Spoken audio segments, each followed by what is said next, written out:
अरे भाभी आप यहाँ हैं, मैंने कहाँ कहाँ आपको नहीं ढूंढा। भाभी ये कुछ इंपॉर्टेंट कागजात हैं, इस पर आपके सिग्नेचर चाहिए, प्लीज जल्दी। प्रतीक अभी नहीं, मैं तुम्हारे भैया के लिए नाश्ता लेकर जा रही हूँ। अरे नाश्ता 2 मिनट बाद हो जाएगा भाभी, ये डॉक्यूमेंट्स अर्जेंटली बैंक में सबमिट करने हैं। लाइए ये मैं पकड़ता हूँ। मैं अभी अगर नहीं जाऊंगी तो वो बिना खाए चले जाएंगे, मुझे जाने दो। भाभी नॉर्मली आपको परेशान नहीं करता मैं, इट्स रियली वेरी अर्जेंट भाभी। मैंने तुमसे कहा ना प्रतीक, मैं उन्हें नाश्ता देने के बाद ही साइन करूँगी।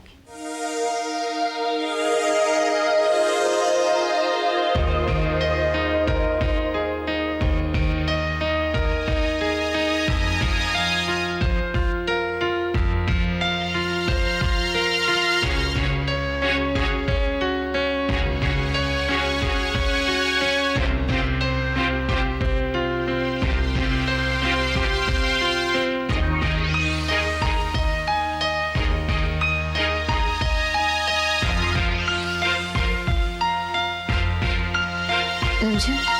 हाँ भाभी। मैं बहुत कंफ्यूज सी हूँ। क्या हुआ? यशोदा भाभी राकेश भैया के लिए नाश्ता लेकर जा रही थी और पति को कुछ अर्जेंट सिग्नेचर्स कराने थे। पता है उन्होंने क्या कहा कि पहले वो राकेश भैया को नाश्ता लाकर देंगी। बहुत रिक्वेस्ट भी किया प्रतीक ने, पर वो बात ही नहीं मानी। लेकिन भाभी ने कहा है ना वो बाद में पेपर्स पर साइन कर देंगे। नहीं, वो बात नहीं है। भाभी तो भैया का चेहरा तक नहीं देखना चाहती थी, सडनली इतना प्यार उमड़ा है। एक तरफ तो वो अपने देवरों को अपना हक भी दिलाना चाहती है। आई एम टोटली कंफ्यूज, मेरे तो कुछ समझ में नहीं आ रहा। भाभी आप भी ना छोटी छोटी बातों को लेकर परेशान हो जाती हैं। ये सारी बातें छोड़िए, हम बाबूजी को नाश्ता देकर आते हैं, ठीक है?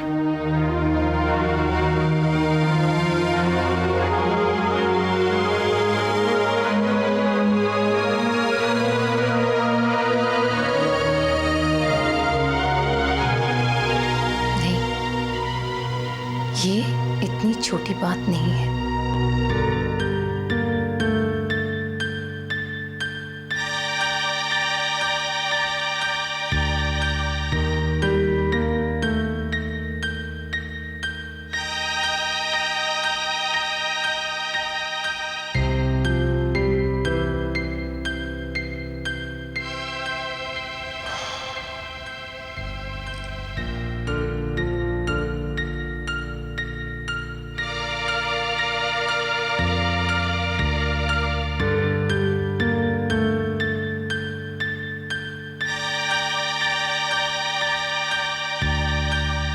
क्या सोच रहे हो राकेश?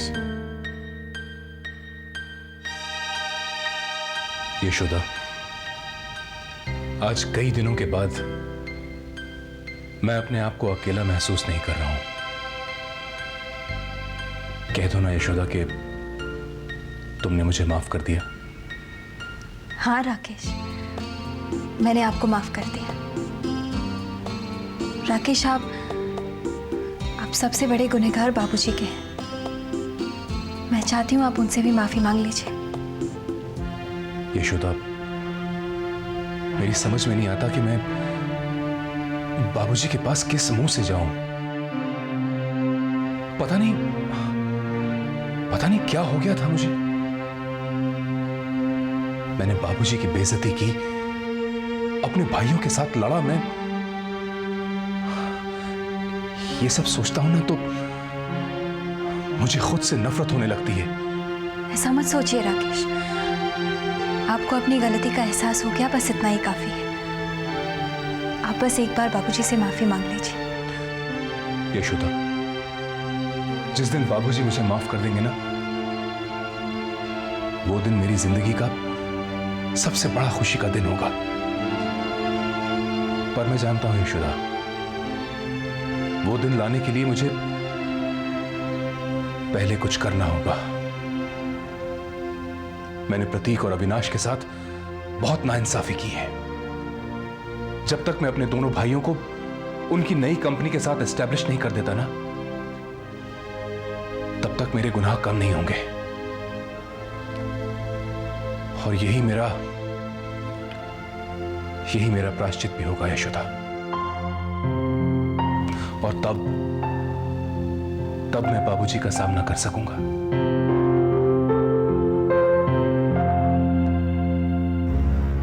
एक नई तरह की जिंदगी तुम्हारे साथ शुरू करना चाहती हूँ।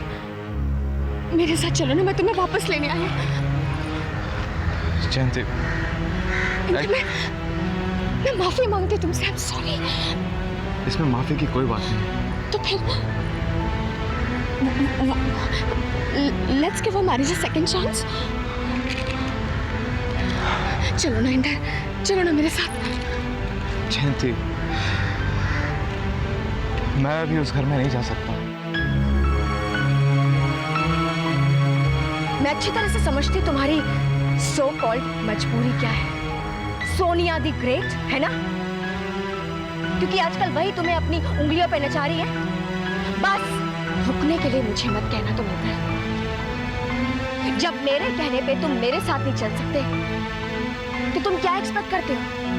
तुम्हारे कहने पे मैं यहां रुक जाऊं? नेवर।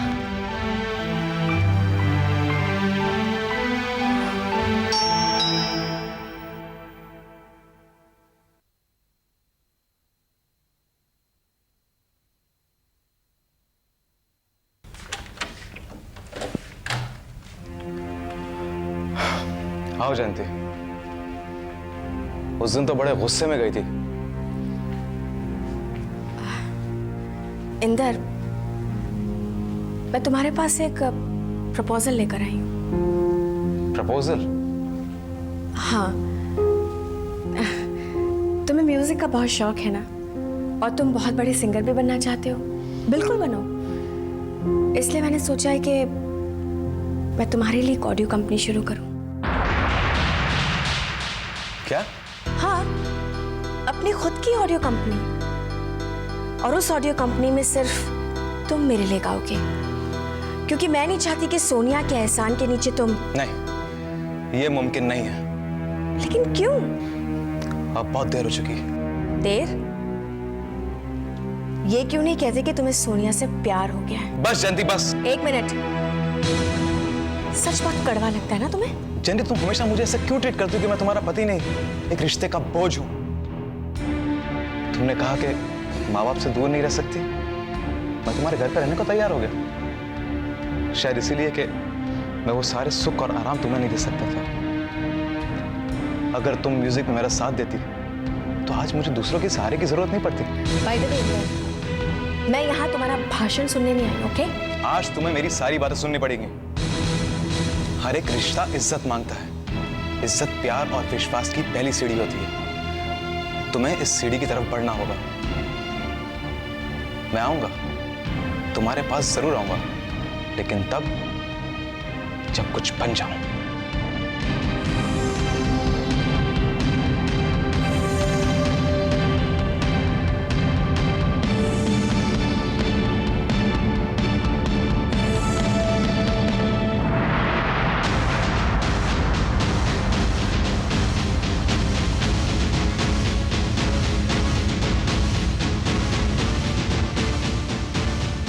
गई?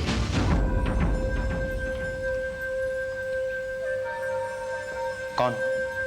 तुम्हारी बीवी। इंदर, मैंने सोचा कि तुम दोनों को मैं डिस्टर्ब नहीं करूंगी, क्योंकि तुमने उसे अच्छी तरह डिवोर्स के बारे में समझा ही दिया होगा। और हाँ, तुमने उससे कहा ना कि अब तुम सिर्फ मेरे ही बनकर रहने वाले हो।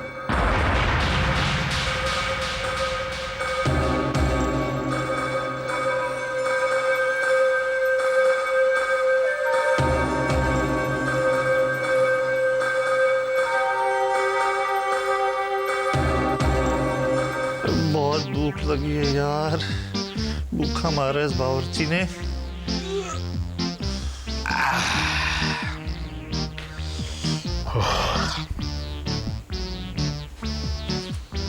ये ससुर खान की किस्मत बहुत अच्छी है? बस थोड़ा सा काम और बहुत सारा आराम, पहन ली वर्दी अब बन गए हीरो। अरे भैया, तुम्हारी किस्मत में तो बस सवेरे से लेकर के रात तक खटना लिखा है।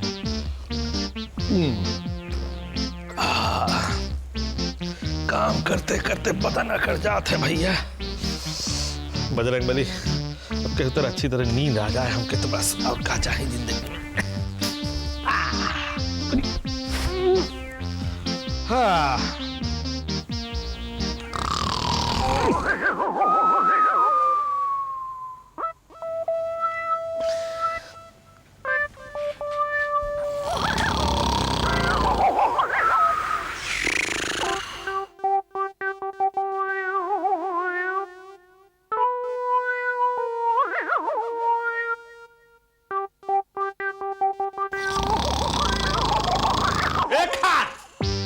परेशान। उठ चल। सोने दो ना बाबूजी। अरे हम औक सो दो भैया। तो सो ना तुम। अरे ऐसे खुर खुर करोगे तो कैसे सो पाएंगे? चलो उठो उठो, चलो बाहर जाके सो चलो। क्यों? अरे भैया हवाई जहाज की तरह खुर खुर कर रहे हो। अरे हमारी नींद खा ली हो तुम। अब खाना नहीं दोगे तो तकलीफ तो होगी ना। जाओ सो जाओ। देखो खुर खुर कर रहे हो तुम और हम जो है ना पलक भी नहीं झपकाए पाते हैं। देखो बाबूजी, तुम बाहर चले जाओ, मुझे यहाँ बहुत अच्छी नींद आ रही है। अगर यहाँ सोए के है ना तुमको तो तुम खर्राटा नहीं ले सको तो हम बता ही देते हैं। हाँ अच्छा, कहाँ लिखा है कि मैं खर्राटे लेकर नहीं सो सकता? हाँ? अरे तुमने मेरा खाना पीना बंद कर दिया क्योंकि किचन में तुम्हारी चलती है, लेकिन मेरी नींद पर तो मेरा हक है ना। अब मैं उल्टा सोऊं या सीधा सोऊं, हंसकर सोऊं या फिर रोकर सोऊं, या फिर खराटे मार कर सोऊं जिससे तकलीफ है वही बाहर चला जाए। Very simple. अच्छा भैया हम ही बाहर जाते हैं। का बजरंग बली हमरे जिंदगी में ही ससुर खान का है दे दियो तुम हमका है? जब देखो तब खर्र फर करत है, सोए ना। अरे भैया धीरे से खर्र फर करो, कम से कम बाहर तो हम आराम से सोई सकें। का बताएं, दिन भर की मेहनत के बाद जो है ना ससुर।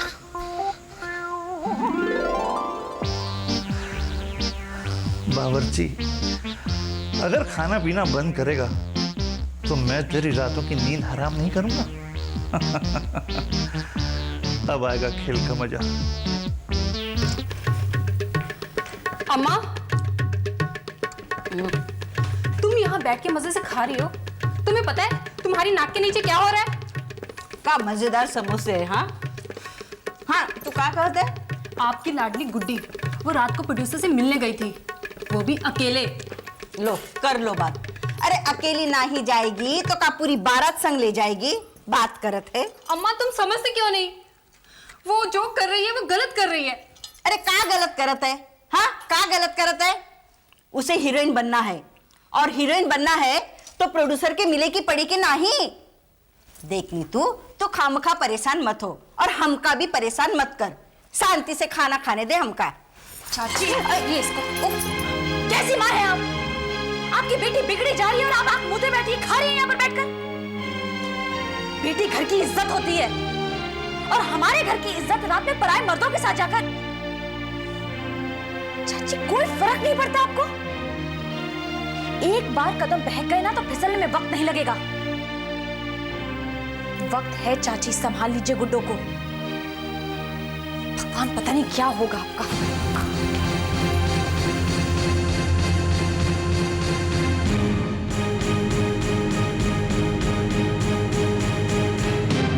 भाषण, बस सारा वक्त भाषण। पूरे खाने का मजा किरकिरा किया इस छोरी ने। लेनी तू हाय राम, ये भी चली गई। डोंट वरी, कल आपकी पेमेंट मिल जाएगी। हाँ थोड़े बहुत प्रॉब्लम्स थे, वो अब सॉल्व हो गए हैं। जी हाँ, थैंक यू। कल माल भिजवा दीजिएगा। बाय।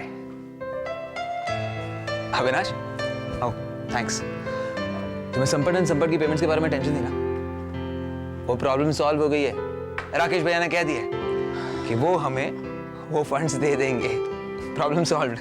हाँ, फिलहाल तो प्रॉब्लम सॉल्व हो गई है, लेकिन पता नहीं क्यों मुझे राकेश भैया की नीयत पे अब भी डाउट है। Avinash, this is not fair. हाँ अविनाश, ये तो गलत है। अगर कोई अच्छी बात करे तो उसकी तारीफ करनी चाहिए। तारीफ करूंगा रिमझिम, तारीफ जरूर करूंगा। जिस दिन मुझे इस बात का यकीन हो जाएगा कि राकेश भैया ने कोई अच्छा काम किया है तो मैं तारीफ जरूर करूंगा, लेकिन इस सिचुएशन में मुझे उनसे अच्छाई की कोई उम्मीद नजर नहीं आती। क्यों नहीं है अविनाश? अविनाश, कई बार हालात और मजबूरियां इंसान को अच्छा या बुरा साबित कर देते हैं। राकेश में जो बदलाव आया था उसके लिए हम सब कहीं ना कहीं जिम्मेदार थे। हमने उन्हें कभी समझने की कोशिश ही नहीं की। यशोदा भाभी, इंसान अगर खुद को समझ ले ना फिर वो गलतियां नहीं करता। और राकेश भैया की गलतियों के जिम्मेदार आप हमें क्यों ठहरा रही हैं? ठीक ही तो कह रही हूं मैं कावेरी, हम सब कहीं ना कहीं दोषी हैं। कौन हम? हम क्यों हैं दोषी? सारी प्रॉपर्टी, सारा बिजनेस अपने नाम पे करवा लिया, बाबूजी तक को नहीं बख्शा। ये सब कुछ क्या हमने उन्हें सिखाया था? नहीं ना। ये हालात, वातावरण की फिलॉसफी आपके समझ में आती होगी, मेरे नहीं। तुम्हारी समझ में आएगा भी कैसे कावेरी? तुम क्या जानो त्याग और बलिदान का मतलब? तुम्हारी समझ से तो ये बहुत दूर है। सॉरी भाभी, ये त्याग और बलिदान को अगर मोहरा बना दिया जाए तो ये बात मेरे समझ के बिल्कुल पर है।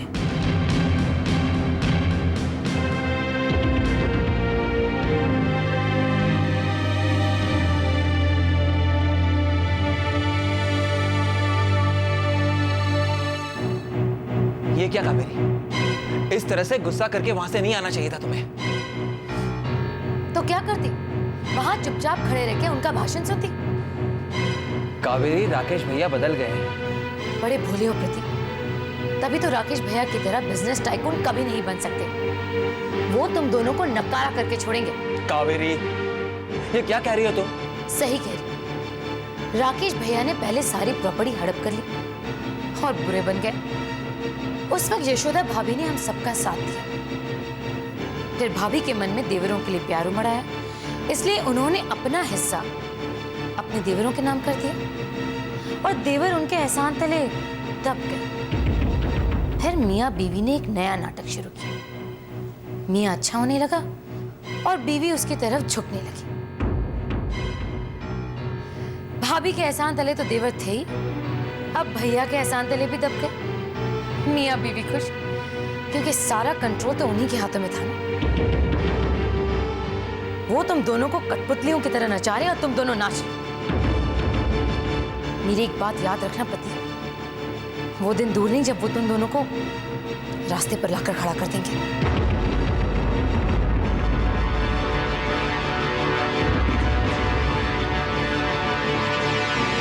नहीं अविनाश, ऐसी बातें आपके दिमाग में पता नहीं कैसे आ जाती। और तुम वो सब कैसे भूल सकते हो रिमझिम, जो राकेश भैया ने हमारे परिवार के साथ किया था? अविनाश, हम कुछ नहीं भूले, लेकिन हर इंसान को सुधरने का एक मौका तो मिले। नहीं नहीं नहीं, प्लीज, मुझे अपने बड़े भाई पे इतना विश्वास नहीं रहा है। लेकिन हमें विश्वास है। अविनाश, लालच इंसान को बहुत अकेला बना देता है और ये अकेलापन कुछ दिनों के लिए बहुत अच्छा लगता है, लेकिन उसके बाद काटने को दौड़ता है। और फिर राकेश भैया इस घर के लोगों से कितने दिनों तक अलग रह सकते हैं? सुबह का भूल अगर शाम को लौटाए तो उसे भूला नहीं कहते अविनाश। नहीं कहते हो, ये कहावत मैंने भी सुनी है, लेकिन राकेश भैया की भूलों ने हमारे परिवार को रिमझिम बहुत मुसीबतों में डाला है। चलो इस परिवार की छोड़ो, उन्होंने हमारे बाबूजी को दुख पहुंचाया है। हम ये सब मानते हैं अविनाश, लेकिन खून के रिश्ते इतने आसानी से नहीं टूटते। हाँ रिमझिम, लेकिन जब उसी खून का रंग सफेद हो जाता है ना तो। अविनाश, कैसी बातें कर रहे हैं आप? और कुछ नहीं तो यशोदा भाभी के बारे में ही सोचिए। रिमझिम, भाभी के बारे में सोचता हूं तो भी तो चुप रह जाता हूं। और तुम्हारी बातों पे भरोसा करने को जी करता है, लेकिन जब भी अपने मन की बात सुनता हूं ना तो बचपन में पढ़ी हुई कहावत याद आती है कि बिच्छू अपना डंक मारना कभी नहीं भूलता। अविनाश,